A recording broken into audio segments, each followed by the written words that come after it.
Shalom warga kerajaan yang ada di OHCC. Senang sekali di tahun yang baru 2021 saya boleh berjumpai Anda semuanya dalam segala kebaikan dan kemurahan Tuhan.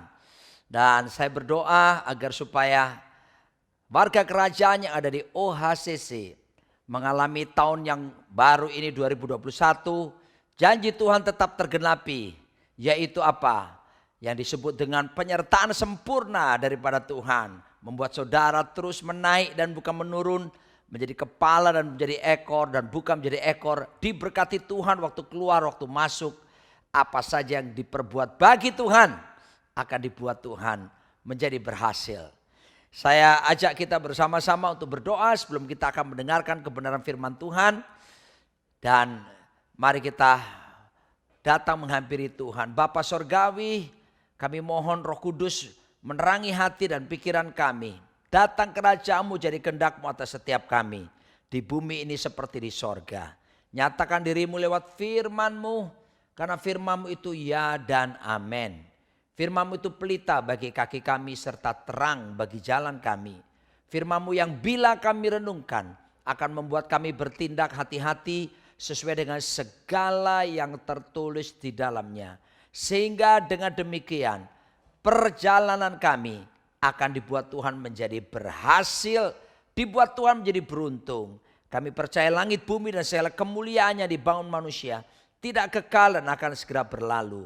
Tapi satu hal yang pasti, perkataanmu, firmanmu tidak mungkin akan berlalu. Melainkan kekal sampai selama-lamanya. Dalam nama di atas segala nama, Raja di atas segala raja, Tuhan kami Yesus Kristus. Amin. Haleluya. Firman Tuhan yang akan saya ajak saudara membaca bersama-sama di dalam Yesaya 62 ayat yang ke-10. Kalau saudara suka dengan judul khotbah, judulnya adalah Follow the Movements of God. Mengikuti pergerakan daripada Tuhan itu sendiri. Ya, Yesaya 62 ayat yang ke-10,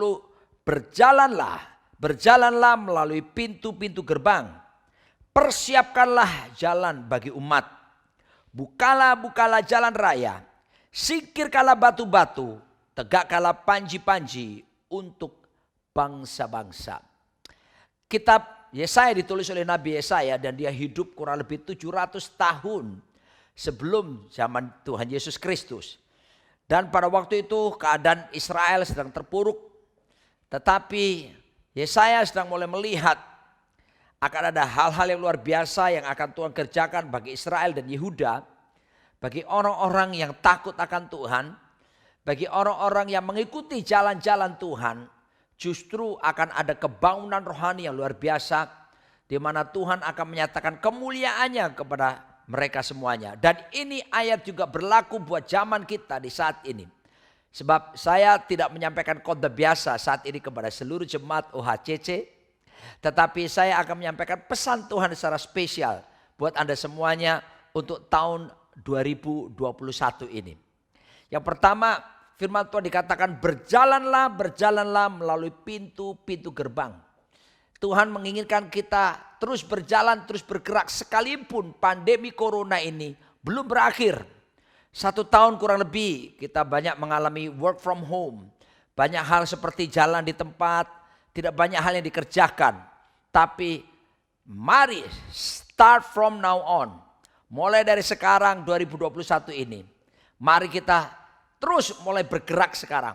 Menyusun strategi untuk melakukan pergerakan, mengikuti pergerakan Tuhan Yesus Kristus sendiri. Yaitu apa? Berjalan melalui pintu gerbang. Apa itu maksudnya? Tuhan tetap menginginkan kita untuk ingat baik-baik melaksanakan amanat agung Tuhan kita Yesus Kristus seperti yang terdapat di dalam Matius 28 dari ayat 18, 19 dan 20. Tuhan berkata, kepadaku telah diberikan segala kuasa baik yang di sorga maupun yang di bumi. Ya, dia telah menerima segala kuasa. Kuasa telah diberikan kepada Tuhan Yesus Kristus. Dan setelah kuasa penuh ada pada Tuhan Yesus Kristus. Kemudian dia berkata, karena itu pergilah, jadikanlah semua bangsa muridku. Dan baptiskanlah mereka dalam nama Bapa dan Anak dan Roh Kudus. Dan ajarkanlah mereka melakukan segala sesuatu seperti yang telah kuperintahkan kepadamu. Ingat baik-baik, setelah ada kuasa yang diberikan Bapa kepada Kristus Tuhan kita, dan dia memberikan kepada kita gerejanya, kita warga kerajaan, terjadilah delegation of authority, pelimpahan wewenang dari Kristus sekarang kepada kita, kepada Anda semua warga kerajaan. Untuk apa? Untuk menuntaskan amanat agung Tuhan Yesus Kristus. Walaupun pandemi ini, itu tidak berarti kita tidak bisa berbuat apa-apa. Saatnya kita melangkahkan kaki untuk keluar, tetap bersaksi, menjadi saksi, memenangkan jiwa-jiwa dan memuridkan mereka. Mungkin beberapa kita khawatir tentang penularan daripada virus C19. Anda tetap harus melakukan prokes, ya, sembari kita memberitakan Injil, memuridkan protokol kesehatan tetap kita pergunakan, memakai masker, menjaga jarak, rajin mencuci tangan dan menjauhi kerumunan, dan jangan lupa jaga pas makan bersama itu. Oleh sebab itu kita juga bisa menggunakan cara yang lain. Kita juga menggunakan sosial media. Berapa banyak hari-hari ini bangkit YouTuber yang luar biasa. Kita lihat bagaimana Ibu Debbie Basir telah menjadi berkat bagi banyak orang. Serta banyak nama-nama lain yang luar biasa, menjadi vlogger-vlogger yang hebat. Ya, muncul orang-orang baru yang dipakai Tuhan untuk menjadi berkat lewat sosial media. Esensinya adalah apapun bisa kita gunakan untuk supaya pergerakan menyampaikan Injil Kerajaan Allah itu tidak berhenti sekalipun di masa pandemi ini. Saya mengajak warga kerajaan di OHCC, mulai dari para pemimpin, para pekerja dan jemaat Tuhan di sini, mulai memikirkan membentuk satu strategi yang baru supaya sungguh-sungguh Injil Kerajaan Allah ini sampai kepada banyak orang. Ya, dan dikatakan begini, berjalannya bukan biasa saja tapi melalui pintu-pintu gerbang. Apa yang dimaksudkan dengan pintu gerbang di sini? Firman Tuhan menunjukkan di dalam Yesaya 60 ayat yang ke-18. Tidak akan ada lagi kabar tentang perbuatan kekerasan di negerimu, tentang kebinasaan atau keruntuhan di daerahmu.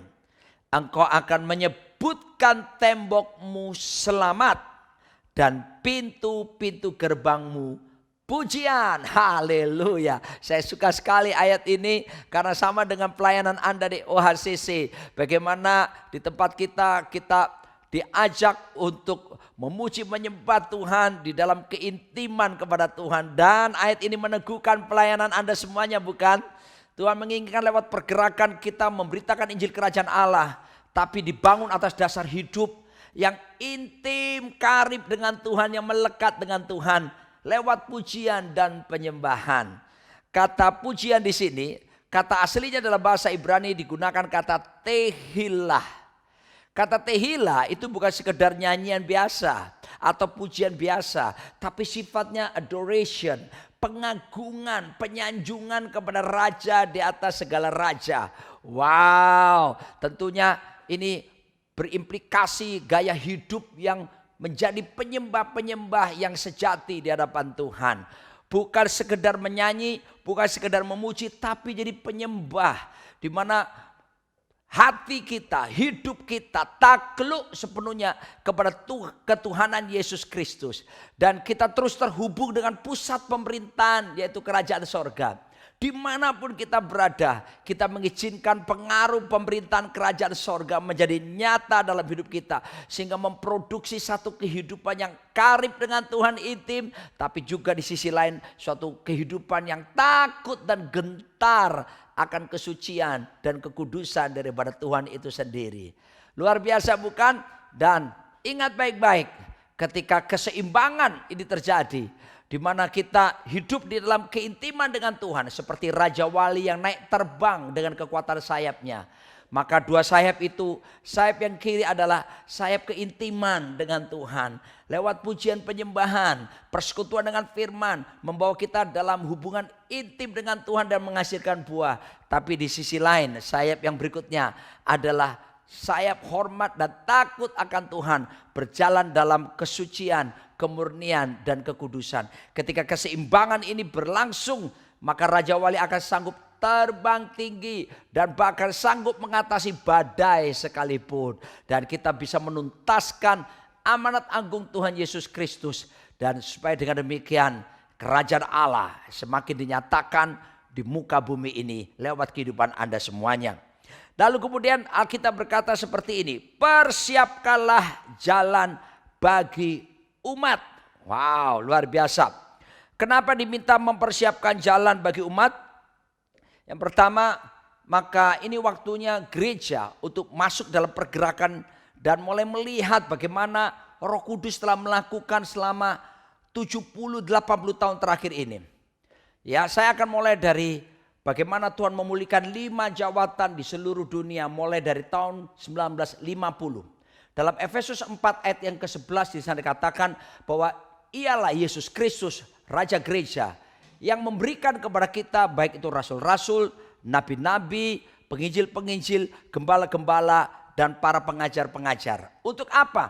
Untuk memperlengkapi orang-orang kudus bagi pekerjaan pembangunan tubuh Kristus. Supaya gereja Tuhan, orang-orang kudus ini mencapai kedewasaan iman, pertumbuhan yang sesuai dengan Kristus, ya, dan berjalan dalam tujuan utama yaitu keserupaan dengan Tuhan Yesus Kristus. Maka 5 jawatan ini melatih dan mempersiapkan apa yang disebut dengan All Saints Movement. Kegerakan semua orang kudus. Ada kabar baik bahwa 2021 dan seterusnya, kegerakan yang ada bukan cuma dimonopoli oleh mereka yang ada di mimbar-mimbar. Mereka yang biasa kita lihat pelayanan, tapi warga jemaat, Anda warga kerajaan yang ada sebagai ibu rumah tangga, mahasiswa, pelajar, bisnismen, apapun profesi Anda, Tuhan akan pakai Anda secara luar biasa. Semua kita akan dipakai masuk dalam kegerakan yang disebut All Saints Movement. Kegerakan semua orang kudus. Luar biasa bukan? Tahun 50-an Tuhan mulai dengan memulihkan pelayanan penginjilan. Jawatan penginjilan di mana-mana Tuhan tegakkan. Ingat loh ya, jawatan bukan jabatan. Kenapa banyak saudaraku bisa berkelahi di gereja, gesekan terjadi? Karena orang berpikir jabatan, padahal Tuhan inginkan jawatan. Ada fungsi yang dinyatakan, tanggung jawab dalam bagian kita masing-masing. Pertama, jawatan penginjilan. Tuhan bangkitkan T.L. Osborne, seorang hamba Tuhan yang bisa KKR keliling dunia saudaraku. Dia orang Amerika tapi dia bisa bahkan tahun 50-an. Karena saya pernah pelayanan di Mataram, Pulau Lombok selama 13,5 tahun.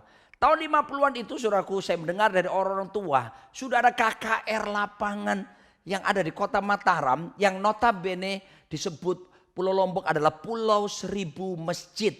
Tapi di situ sudah bisa KKR lapangan. Untuk saat ini akan sulit sekali, tapi tahun 50 sudah terjadi saudaraku. Billy Graham juga dibangkitkan oleh Tuhan. Bapak Pendeta Billy Graham ini luar biasa. Oleh pelayanannya penginjilan lapangan dan lewat televisi menjangkau 1 miliar jiwa saudaraku. Di mana-mana ya Tuhan bangkitkan penginjil-penginjil luar biasa. Lalu kemudian tahun 60-an. Tuhan bangkitkan jawatan gembala-gembala. Untuk apa para gembala dibangkitkan? Menampung tuayan ya hasil pelayanan penginjilan para penginjil. Tahun 70-an akhirnya Tuhan bangkitkan jawatan guru-guru.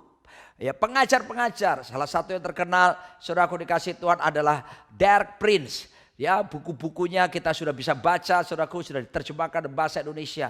Untuk apa saudaraku? Pengajaran sehat dinyatakan di seluruh dunia supaya tidak terjadi pengajaran sesat dan mendewasakan gereja Tuhan. Supaya mereka mendapatkan pengajaran yang benar. Tahun 80-an Tuhan bangkitkan jawatan selanjutnya yaitu nabi-nabi. Jawatan kenabian, pelayanan prophetic ministry. Pelayanan pujian penyembahan berkembang luar biasa pada waktu itu. Dan saya bersyukur saya terlibat juga pada waktu di Surabaya saya sedang kuliah. Yaitu Surabaya Praise Center. Di mana pendeta Timotius Arifin ya dipakai Tuhan untuk mempelopori gerakan pujian penyembahan di kota Surabaya. Dan waktu itu juga bersama dengan Pak Insinyur Niko Nyotora Harjo. Surabaya Praise Center, sebuah persekutuan doa yang setiap Jumat saudaraku bisa dihadiri minimal 1.500 jiwa pada waktu itu saudaraku. Dan kemudian itu berkembang menuju ke kota-kota lain. Ke Semarang Praise Center, Denpasar Praise Center, ke Bandung Praise Center, kota-kota yang lain bahkan sampai Jakarta Praise Center saudaraku. Yang sekarang telah menjadi cikal bakal JPCC. Saudaraku, bagaimana gereja yang luar biasa dipakai Tuhan itu dulu dimulai dengan kegerakan pujian penyembahan Jakarta Praise Center. Nah, saudaraku dikasih Tuhan, itu tahun 80-an ya. Dan tahun 90-an Tuhan bangkitkan jawatan rasul-rasul di seluruh dunia. Di mana apa? Di situ gerakan penanaman gereja. Luar biasa saudaraku ya, gerakan kesatuan tubuh Kristus. Lalu kemudian gerakan bagaimana bergerak gereja bersama-sama untuk memberkati kota masing-masing. Ya, pelayanan hati Bapa dipulihkan pada waktu itu. Sebab itu pelayanan kerasulan. Dan kenapa 50 tahun terakhir tersebut Tuhan pulihkan 5 jawatan? Sebab di tahun 2000 ke atas termasuk tahun 2021 ini, gelombang baru Tuhan nyatakan yaitu All Saints Movement. Gerakan semua orang kudus akan dipakai Tuhan luar biasa, termasuk Anda semuanya. Jangan berkata, aku tidak bisa apa-apa. Tidak, Tuhan sudah mempersiapkan Anda. Asal Anda mau dan Anda mau belajar mempersiapkan diri saudaraku. Maka kita akan dibawa dalam pergerakan yang dahsyat. Yaitu penuaian jiwa-jiwa di akhir zaman ini secara luar biasa. Di sana dikatakan persiapkanlah jalan bagi umat. Terus bukalah jalan raya. Pertanyaannya, siapakah umat yang dimasukkan di sini? Saya mendapatkan impresi dari Roh Kudus, mempersiapkan jalan bagi umat. Umat ini adalah ini yang disebut dengan pelayanan generasi. Warga kerajaannya ada OHCC. Pikirkan baik-baik bagaimana pelayanan anak-anak muda sekarang mesti ditingkatkan. Mereka bukan pelayanan nomor 5 atau nomor 2. Mereka adalah pelayanan yang utama sekarang yang harus diperhatikan. Karena menurut hasil sensus penduduk 2020, saya mendapatkan Indonesia penduduknya adalah 270,20 juta jiwa. Saudaraku dikasih Tuhan. Dan komposisinya adalah seperti ini.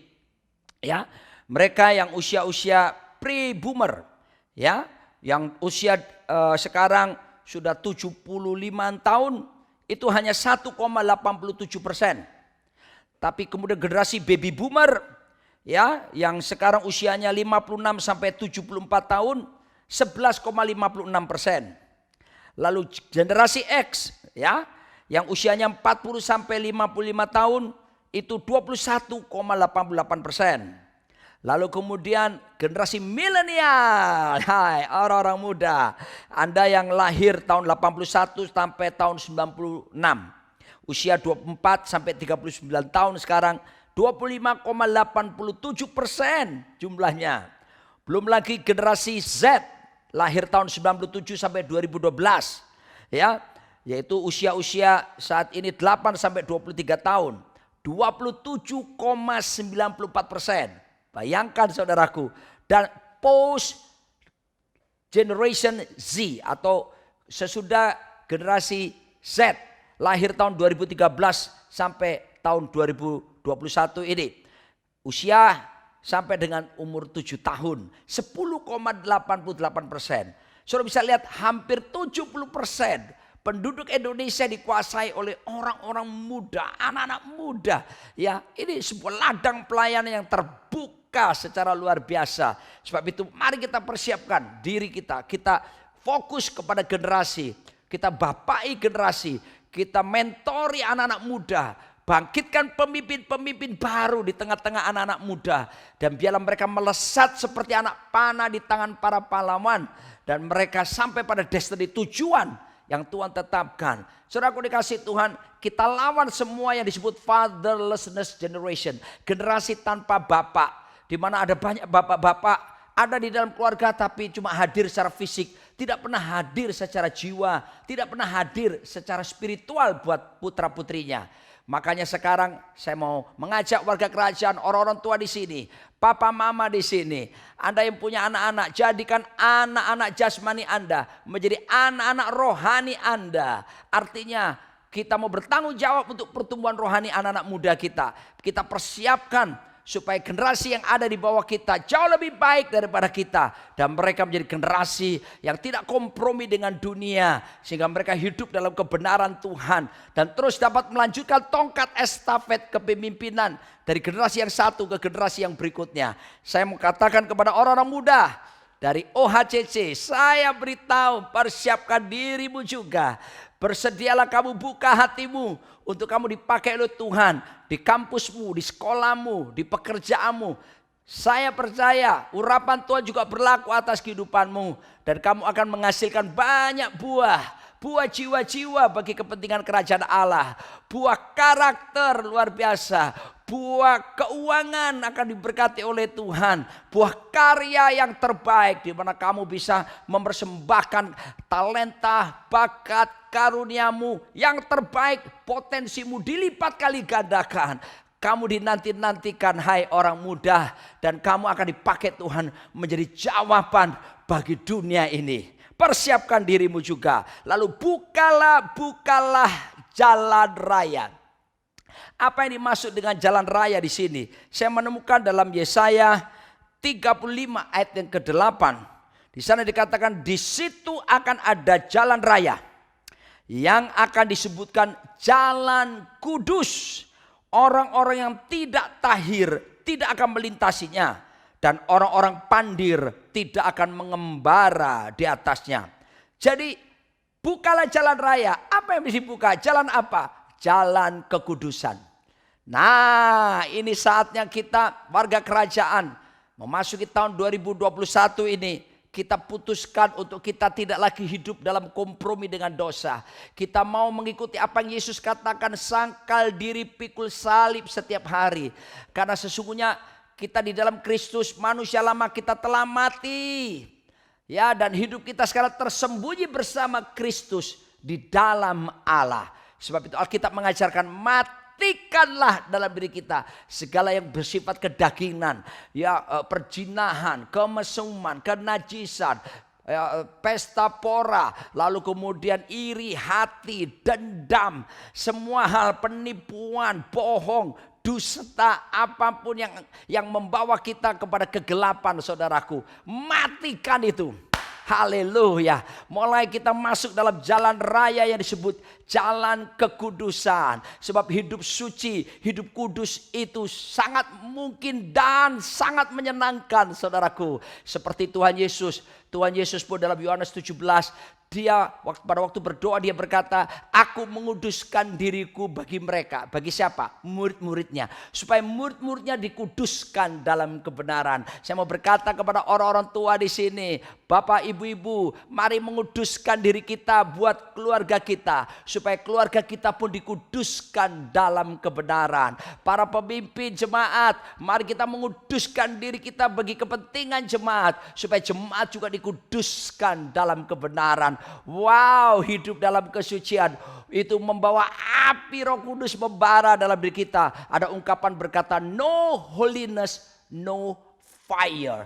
Tidak ada kekudusan, tanpa kekudusan nggak akan ada api yang membara, tidak ada semangat yang menyala-nyala. No worship, no rain. Tidak ada penyembahan, tidak akan ada hujan kebenaran rohani, tidak akan ada hujan berkat. Sebab itu kita membutuhkan supaya penyucian Tuhan dikerjakan, berjalan dalam pertama yang disebut dengan positional sanctification. Dikuduskan dengan cara kita bertobat, menerima Yesus sebagai Tuhan dan Juru Selamat. Posisi kita diubahkan, saudaraku, dari kuasa kegelapan kepada kuasa Roh Kudus, dari kuasa dosa kepada kuasa kebenaran. Lalu kemudian nggak berhenti sampai di situ, kita berjalan terus, ya, mengalami apa yang disebut progressive sanctification, yaitu penyucian secara terus-menerus tiap hari. Saudaraku, menerima Yesus sebagai Juru Selamat itu sekali seumur hidup cukup, tapi untuk pertobatan itu harus berlaku setiap hari dalam hidup kita.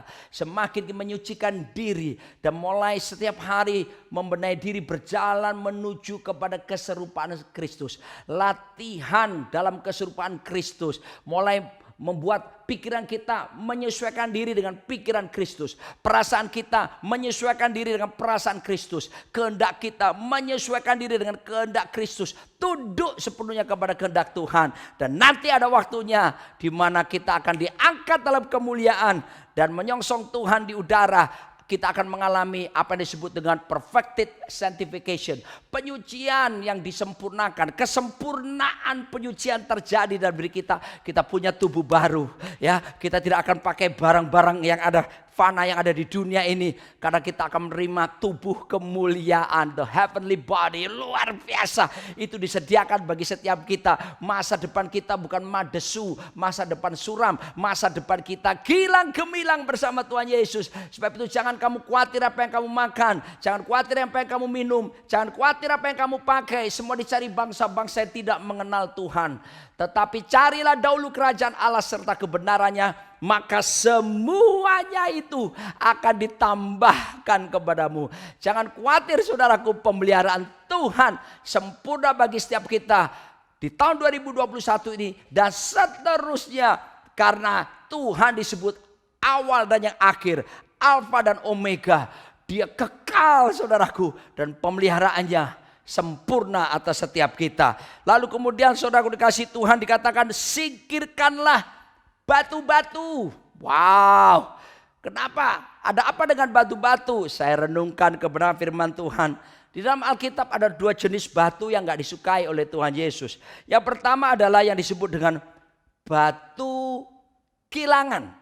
Dalam Matius 18 ayat 6 di sana dikatakan, tetapi barang siapa menyesatkan salah satu dari anak-anak kecil ini yang percaya kepadaku, lebih baik baginya jika sebuah batu kilangan diikatkan pada lehernya lalu ia ditenggelamkan ke dalam laut. Batu kilangan harus disingkirkan. Ini bicara apa? Lihat, pengajaran sesat. Hati-hati. Hari-hari ini penyesatan sedang ada di mana-mana. Apalagi orang sekarang saudaraku bisa bebas ngomong di media. Bisa ngajar di YouTube. Ya, tidak mengetahui kebenaran dengan pasti lalu ngomong banyak hal saudaraku. Ada yang bilang, waduh jangan vaksin. Karena vaksin itu membawa kita kepada antikristus. Siapa yang ngajar seperti ini? Ngawur sekali bukan saudaraku. Nanti kalau antikris kamu nanti dipasangi chip. Lalu kamu jadi pengikut antikris. Saudaraku, kenapa mesti takut dengan cap cip cup cep cop itulah saudaraku ya. Hubungan kita dengan Kristus itu hubungan roh, dimensinya spiritual. Selama kita tidak menyangkali ketuhanan Yesus Kristus, kalaupun kita dipasangi chip atau apapun saudaraku, selama kita tidak menyangkali Kristus, kita tetap terhubung dengan Kristus dan kita tidak disebut sebagai pengikut antikris. Jadi saudaraku, ini waktunya, walaupun kita masih mengalami pandemi, kini banyak waktu di rumah, ini saatnya kita memperdalam kebenaran firman Tuhan. Baca kitab suci secara teratur setiap hari, cari buku-buku rohani, putar channel-channel YouTube yang memang membangun iman kepada kita, kepada Tuhan Yesus, saudaraku. Oleh sebab itu, mari tingkatkan. Ya, buang semua pengajaran-pengajaran yang palsu, pengajaran-pengajaran sesat itu, dan ikuti dengan benar. Saudaraku, seperti diajarkan oleh para pemimpin Anda, bagaimana teologi kerajaan Allah dikedepankan, di mana pemerintahan Kristus harus nyata di dalam kehidupan setiap kita. Lalu kemudian batu yang berikutnya tidak disukai Tuhan, itulah disebut dengan batu sandungan. Ayatnya dalam Matius 16 ayat 23, maka Yesus berpaling dan berkata kepada Petrus, "Enyalah iblis, engkau suatu batu sandungan bagiku. Sebab engkau bukan memikirkan apa yang dipikirkan Allah, melainkan apa yang dipikirkan manusia." Lihat, batu sandungan yang pertama, rajanya siapa? Yaitu iblis. Saatnya gereja tidak ada kompromi dengan kuasa kegelapan. Ya, tidak ada gencatan senjata 5 menit sekalipun, tidak ada. Yang ada kita lawan, kita usir segala kuasa kegelapan. Dan jangan khawatir, tanda-tanda ini menyertai orang percaya. Mereka akan mengusir setan-setan demi namaku, kata Tuhan Yesus. Padamu, jemaat Tuhan, ada kuasa. Ya, sebab itu lawan segala kuasa kegelapan. Roh yang di dalam kita lebih besar dari semua roh yang ada di dunia ini. Iman kita mengalahkan dunia ini. Lalu Matius 17:27 berkata, tetapi supaya jangan kita menjadi batu sandungan bagi mereka, pergilah memancing ke danau. dan ikan pertama yang kau pancing, tangkaplah dan bukalah mulutnya, maka engkau akan menemukan mata uang 4 dirham di dalamnya. Ambillah itu dan bayarkanlah kepada mereka bagiku dan bagimu juga. Apa maksud di sini batu sandungan yang dimasukkan oleh Tuhan Yesus di sini? Arti yang kedua adalah batu sandungan di sini adalah kesaksian hidup yang buruk. Ya, orang Kristen tapi bohong jalan terus. Melayani Tuhan tapi pacaran bebas. Ya, pengusaha tapi berbohong dalam bisnis. Ya, tidak membayar cek-cek yang blong dan sebagainya. Kesaksian hidup yang buruk ini saatnya kita tinggalkan, saudaraku. Tapi minta anugerah Tuhan, God's ability. Kata anugerah adalah kemampuan Tuhan yang diberikan kepada kita supaya kita bisa taat melakukan kehendak Tuhan. Anugerah diberikan supaya pikiran kita bisa tunduk kepada pikiran Kristus. Anugerah diberikan supaya kita mampu membawa perasaan kita selaras dengan perasaan Kristus. Anugerah Tuhan diberikan kepada kita bukan untuk kita bikin dosa lalu minta ampun lagi. Tapi anugerah diberikan agar supaya kita bisa taat dengan kehendak Tuhan dalam hidup kita. Sehingga dalam seluruh aspek hidup kita, Kristus memerintah sebagai Raja. Pengaruh kerajaannya nyata dalam hidup kita, di antara kita dan bersama kita. Sehingga kita menjadi perwakilan kerajaan Allah yang nyata di muka bumi ini. Hidup kita menjadi berkat bagi banyak orang lain. Kesaksian kita indah menjadi teladan. Orang melihat kita, orang akan melihat Kristus nyata di dalam hidup setiap kita. Itulah doa saya, harapan saya di hadapan Tuhan buat warga jemaat, warga kerajaan yang ada di OHCC. Dan mari kita mau mentertawakan tahun 2021 ini. Saya suka berkata begini kepada jemaat, 2021